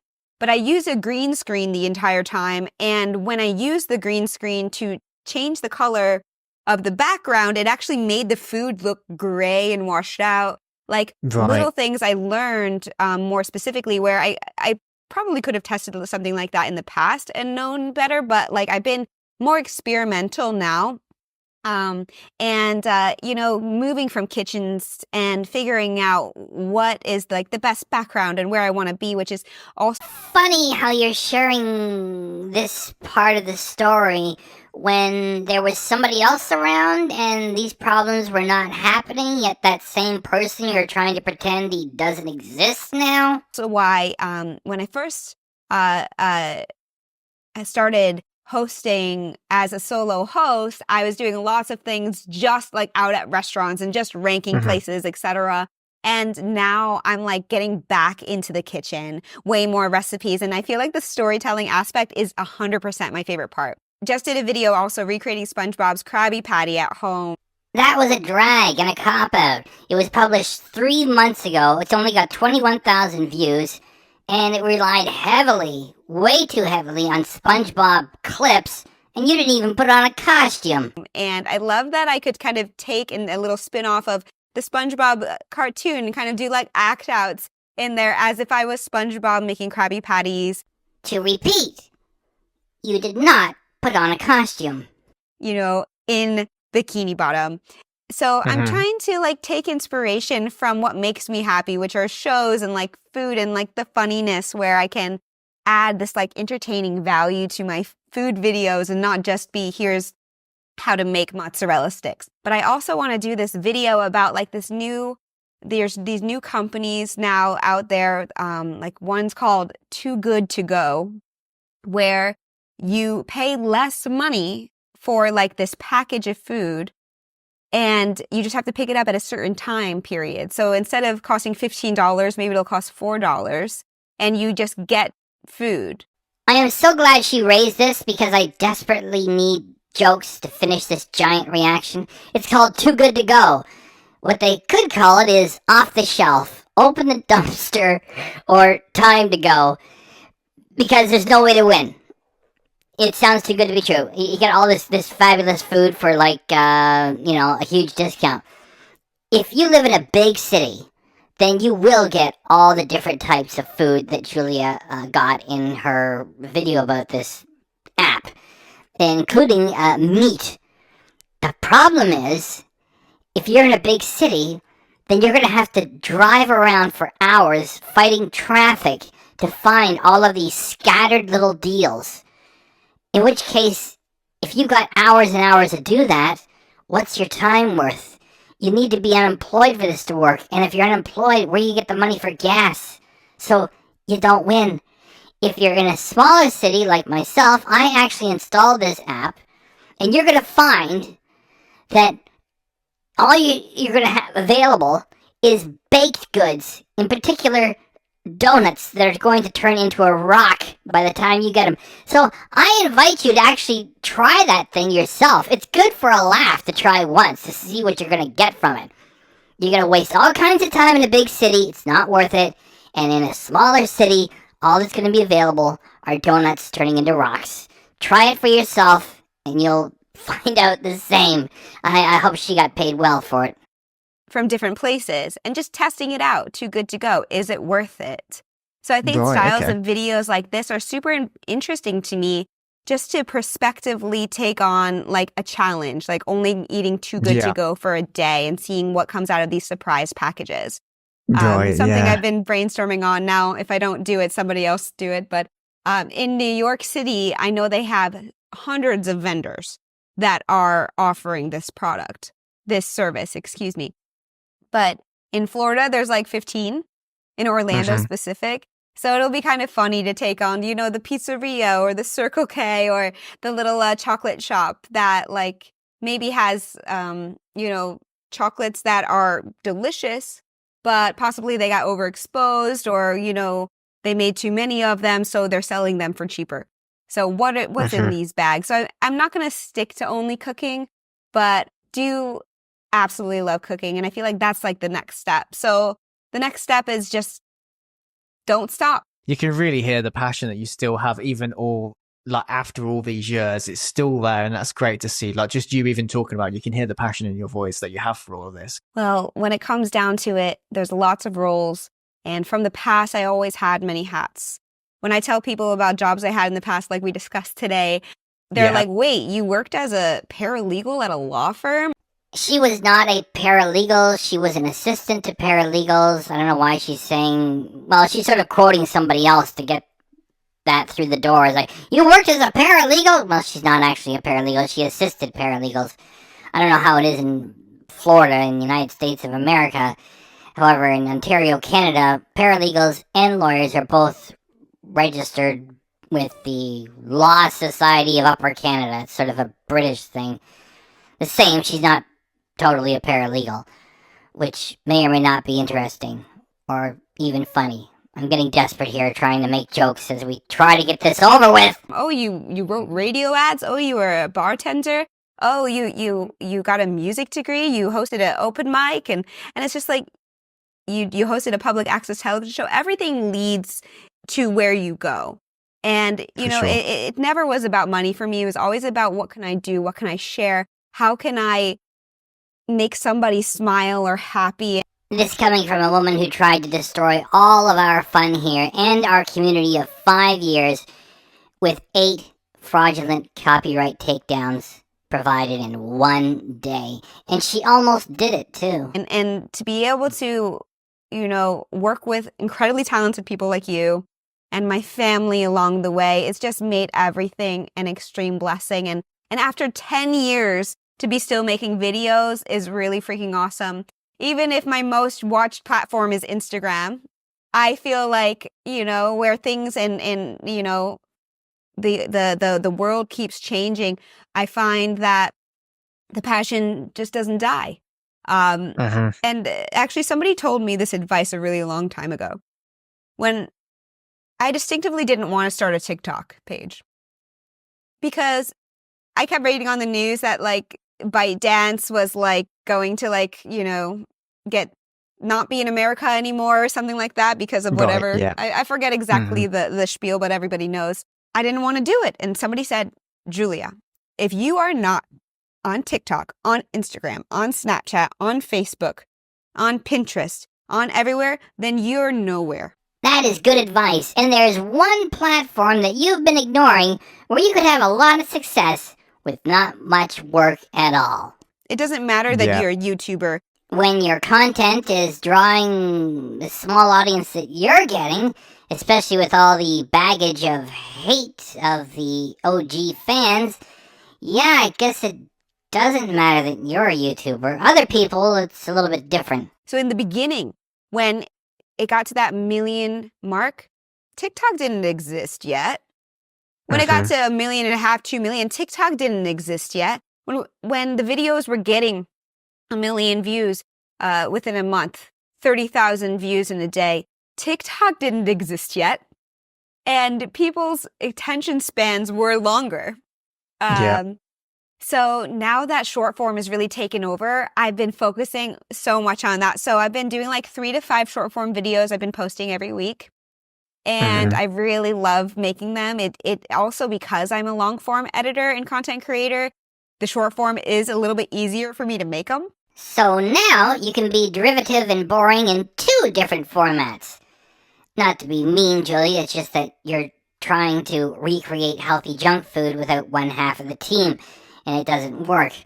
Or it would work if they were all as good as this one, with the Wednesday's Whopper. However, that was a bit of an anomaly, so the bulk of the content is pretty weak. So you should just try something fresh and new. And I'm not going off after easy. I'm just saying that it's easier for me to make more per week. Yeah, you can turn around more than what you would a long form video for sure. And when it comes down to like those little nitty gritty details, when it comes to a long form video, like because of that, like my goal for the last year and a half or so is 1 long form video a week. And then if I get more done, it'll be 2. And 3 to 5 short form videos a week, and all food oriented. And it's everything from desserts to fast food reviews, food hacks, money saving hacks. Yes, it is healthy junk food without JP. So it's not funny and nobody cares. And you do all of this material and the subscribers are steadily marching away. And the rest of the base has given up a while ago, and if they show up, it's only to do this. Hey, where's JP? This is sad. Unsubscribing. Bye. And that's one thing that makes me the happiest, is that like when I wake up and I vividly dream, like I don't ever have like just a wake up with no memories. Like every night I have these vivid dreams, and it's basically always food. So the other day I had this dream. Sorry, this is kind of weird, but I had a dream that I was in my high school and I walk out onto this helipad or this helicopter pad, and it was surrounded by a moat. And I look across the moat, and inside this building was this Italian restaurant, of course. And someone, like an old high school friend, is on the helipad with me, and they say, "Julia, you have to go over to that restaurant. They've got this really good meatball cone." I'm like, what the hell is a meatball cone? And they said, you need to go over there. And then I look into the moat, and there's like zombie bodies like trying to like grab at my feet and things. And I'm just like, okay, well, I gotta jump over this moat. And then right when I go to jump, my sock falls off for some reason. Of course, I'm just wearing socks. So the sock falls off into the moat, and I jump into the moat to grab my sock. So these little hands, it's just like zombie arms, but like not attached to bodies. All I need to do is smoke something. So like they couldn't pull me down because they were just the arms. So I'm swimming, and these like arms are connected to my body, and I climb out of the moat. I jump through this window into this Italian restaurant and get myself a meatball cone. But when I woke up the next day, my memory was distinct that no matter what happens, I'm making this meatball cone. So it's been some really great stuff we talked about today, Julia, and I've really enjoyed learning more about you. I've learned some things today about you that I never knew, like how, vivid your dreams are. All I need to do is smoke something. And it's been absolutely awesome. And as I said, just a bit earlier, the passion you have is incredible to see. And I'm so glad that you're still making content and you're enjoying it. So it's super awesome. So for anybody that hasn't seen any of Julia's content before, or have heard of the channel Healthy Junk Food, I recommend going and checking it out. So it's not spelled healthy as Julia touched on at the start of the podcast. It's spelled how, as in HellthyThy. So like healthy. And yeah, of course, if you're watching the video version of this, Julia has she has a top on with the logo on her, so you'll see exactly how it's spelled, and it's got the website on there as well. But yeah, you're on all social media platforms, also as you mentioned, Instagram, TikTok, Snapchat, Facebook. With all of them drawing people to ask the question, where's JP? And then when Julia says something mean and inaccurate, they leave. YouTube, like everything. So yeah, definitely give it a search and check it out. Thomas, thank you so much for having me. This has been so much fun, and I think Munchie's been having a great time too. She might even get to go for a walk now after all of this. Oh, that Munchie, she's so out of control. I don't know what to do. What is going on? That is a perfect note upon which to end this. The comedy is no good. It's forced. It's fake. It's cringy. JP would not have produced something that weak. And here's Thomas Powell. He's like a yes man in this. He's a participant in this bogus, fake narrative that erases JP from his own channel. And he's gonna chuckle. That's the problem, alright? It ain't funny. Julia can just keep playing with food. It's not healthy junk food. It ain't funny without JP. And just a couple more moments and then we're done with this. But yes, guys, give a follow, give some love. Come share love and say that you came from Thomas's podcast. And I can't wait. I hope I get to join you again. So this has been another episode of Exploring Every Angle. Stay tuned for the next one coming soon. Thank you so much for listening again, guys. And yeah, take care. Goodbye for now. That was horrible. I'm exhausted. However, with that said, you gotta admit that putting JP up front was clever. And now, for the tiny number of you who actually finished all of this, it's kind of cool that with Thomas Powell and Julia Urinsky out of the way, here is the driving force from what used to be healthy junk food. And those two people got together for a giant chat and deliberately ignored him. That was all of the footage. I didn't cut anything out. There were a lot of edits provided by Thomas Powell himself. None of them were mine. That's the whole conversation they had. They sat down and talked about more than a decade of healthy junk food, telling the story with one half of the team, and they totally ignore JP Lambiase.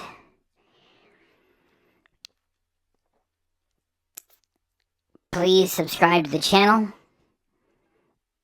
because not everything that we do here is this long and exhausting. I'm too spent to come up with a cute way to end it. If you manage to get your way to the end of this, then I thank you very much. It's probably going to get 600 views tops. When I started, I didn't know it was going to be this tough. So, please like and comment, and, you know, if I had more energy, I might say more. That was Julia in a giant piece of garbage revisionist history. Thanks for having endured it.